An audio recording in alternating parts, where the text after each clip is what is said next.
Hello बच्चों, स्वागत है सभी का। बच्चों, जवाहर नवोदय विद्यालय कक्षा 9 की प्रवेश परीक्षा 10 फरवरी 2024 को होने वाली है, जिसका पेपर आपके सामने रखा हुआ है। बच्चों, आपको तैयारी अगर अच्छे से करना है तो हमारे चैनल को सब्सक्राइब करके रखिएगा, वीडियो लाइक कीजिएगा, शेयर भी कीजिएगा। बच्चों, भाग फर्स्ट के अंदर पूछा जाता है हिंदी। हिंदी में आपको क्या पूछा जाएगा, देखिए किस प्रकार से पूछते हैं। पहले भाग में मतलब एक तरीके से यहाँ पे 1 से 15 तक आपको आंसर देने हैं, लेकिन किसी किसी में डायरेक्टली पूछा जाएगा, किसी किसी में गद्यांश टाइप से पूछा जाता है। देखिए बच्चों, पहला क्वेश्चन क्या है, वर्तनी को शुद्ध करना है। शुद्ध वर्तनी वाला शब्द छाटिए। आविष्कार, आविष्कार, आविष्कार और आविष्कार। ठीक बच्चों, इसमें ये वाला श लगता नहीं, ये वाला श भी नहीं लगता, ये वाला श लगता है, लेकिन इसमें आ नहीं है, इसमें आ, इसमें तो अपना आंसर हो जाएगा डी वाला आविष्कार। ठीक है, यहाँ पर इसका आंसर होगा आ वाला, मतलब डी वाला अपना आंसर होगा। किस विकल्प में दो शब्द तत्सम है? तत्सम मतलब बच्चों जो का त्यों, जो का त्यों मतलब कि जैसे का तैसा, मतलब सेम टू सेम शब्द होने चाहिए।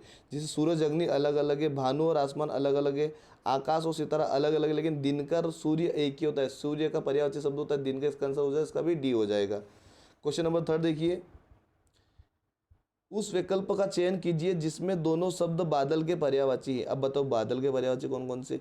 मेघ, गगन तो आकाश का होता है। नभ और नग भी अलग अलग हुए। शैल और व्योम भी अलग हो गया। घन और जलद, घन और जलद बादल के पर्यायवाची शब्द है बच्चों, इसका भी आंसर डी हो जाएगा।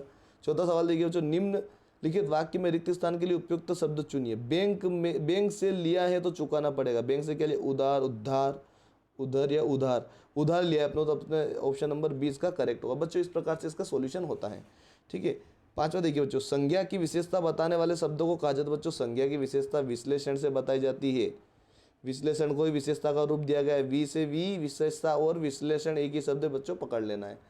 अब बच्चों जो आगे दिया गया 6 से 10 तक के जो सवाल हैं, यहाँ पे क्या दिया, 6 से 10 तक के सवाल इस गद्यांश के आधारित होते हैं, लेकिन थोड़े बहुत पूछे भी जाते हैं आउट ऑफ सिलेबस टाइप। तो इसमें हम समझेंगे पहला क्वेश्चन क्या है, जैसे कि वन्य जीव जंतुओं के अस्तित्व पर खतरा होने का कारण क्या है। तो बच्चों हम समझेंगे, यहाँ पे देखो लिखा हुआ है जीव जंतु पर खतरा हो रहा है, किस प्रकार से? वन कट रहे हैं। ठीक है, वन कटने से क्या हो रहा है? वनों को काटना ही क्या कहलाएगा? वन्य जीव जंतुओं के लिए खतरा कहलाएगा। सिंपल सी बात है। सातवां क्वेश्चन देखिए, कैसे कह सकते हैं कि गंगा यमुना जैसी नदियां कभी सूख सकती हैं? कैसे कह सकते हैं बच्चों? यहाँ पे देखिए,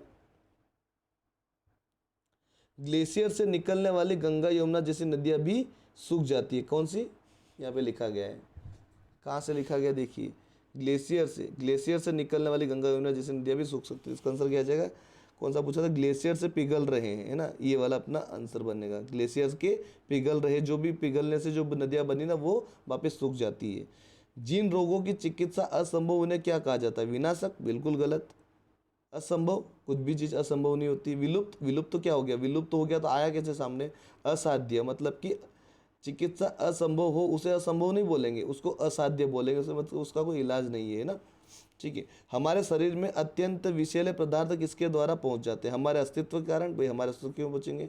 हवा, जल और भोजन के द्वारा, बिल्कुल इसके द्वारा पहुंच सकते हैं, लेकिन अगले ऑप्शन पढ़े गंगा यमुना के जल के द्वारा। भाई इससे क्या कनेक्शन है?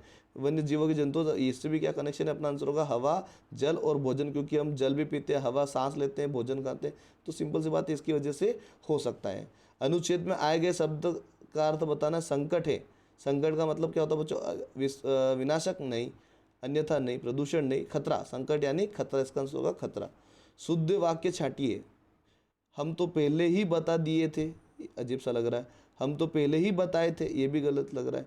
हमें तो पहले ही बता ही दिए थे, ये भी गलत लग रहा है। हमने तो पहले ही बता दिया था, तो आंसर हो जाएगा इसका डी बच्चों। इस प्रकार से इसको करना होता है।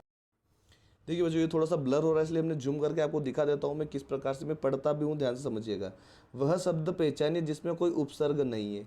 नियम, नियम में नी उपसर्ग है, क्योंकि पीछे यम वाला शब्द बन रहा है। निबंध, उपसर्ग यानी आगे लगना, नी लगा, निधन बंध, निबंध। नित्य, निधन त्य, त्य तो आधा शब्द नहीं बन रहा, इसमें नहीं बन रहा फिलहाल में, तो डी वाला। निर्वाचन, निधन वाचन यानी निर्वाचन, अपना आंसर सी बने बच्चों। नित्य में उपसर्ग नहीं है, इसमें प्रत्यय त्य, त्य, निधन्त्य, नित्य। ठीक है, रिया दूध पीकर सोने चली गई, उपयुक्त वाक्य का संयुक्त वाक्य होगा। रिया ने सोने से पहले दूध पिया। ठीक है, रिया ने दूध पिया और सोने चली गई। ठीक है, जब रिया ने दूध पी लिया तो सोने चली गई। रिया दूध पियो और सो जाओ, ये तो गलत लग रहा है। रिया, ये तो किसी ने ऑर्डर मारा है। जब रिया ने दूध पी लिया तो सोने चली गई, ये भी सही नहीं लग रहा। रिया ने दूध पिया और सोने चली गई, इसका आंसर बी बनेगा बच्चों। इस प्रकार से हमको बनाना है। 14 वाला क्वेश्चन देखिए बच्चों, थोड़ा ब्लर है लेकिन मैं आपको समझा दूंगा। निम्नलिखित वाक्य के लिए उपयुक्त मुहावरा चुनिए, किसका समझाया था पर, देखिए यहाँ पे चुनिए, कितना समझाया था पर इसके, इसके क्या, दाल ही नहीं गली, कान ही नहीं भरे, कान पर जू तक नहीं रेंगी, कान फूट गए। बच्चों जैसे मान लो कोई बेरा होता है, उसको क्या, कान पर जू तक नहीं रेंगती, इसका आंसर ये बनेगा बी वाला, ठीक है। किसी का नाम बड़ा हो पर उसमें उतने गुण ना हो तो किस लोकोक्तियों का प्रयोग ठीक रहेगा? अंधों में काना राजा, मुंह में राम, बगल में छुरी, ठीक है। ऊंची दुकान फीके पकवान, बच्चों इसका आंसर क्या है, ऊंची दुकान फीके पकवान, क्योंकि नाम बड़ा लेकिन दर्शन खोटे, यानी ऊंची पकवान फीके पकवान इसका आंसर बनेगा। बाकी आप देख सकते हो बच्चों, इंग्लिश वगैरह भी आती है, मैं आपको सब दिखा देता हूँ। ये पूरा पूरा पेपर है बच्चों, ये देखिए इंग्लिश आपको देखने को मिलेगी। इंग्लिश के बाद बच्चों मैथमेटिक्स भी आपको देखने को मिलेगी, इसके अंदर भाग 3 के अंदर, ठीक है बच्चों। भाग 4 के अंदर हम जाएंगे, भाग 4 के अंदर आपको विज्ञान देखने को मिलेगी, देख सकते हैं आप बच्चों, ठीक है। ये विज्ञान वगैरह है, ये देखिए लास्ट 100 क्वेश्चन तक यहाँ पे होगा, ये मैंने विज्ञान का पूरा पूरा पे डाल रखा है, ये यहाँ पे आ जाएगा 100 क्वेश्चन तक, ठीक है बच्चों। ये सारे के सारे हम कवर करवाएंगे बच्चों। अगर इस वीडियो पे रिस्पांस अच्छा रहा तो मैं पूरा पूरा पेपर आपको एक डिजिटल बोर्ड पे कम्प्लीटली समझा दूंगा, ठीक है बच्चों। और जो बच्चा सच में पढ़ना चाहते हैं वो वीडियो को लाइक फटाफट से कर दीजिए, कमेंट में अपनी राय भी दीजिएगा और चैनल को सब्सक्राइब करके रखिएगा बच्चों, ठीक है। धन्यवाद।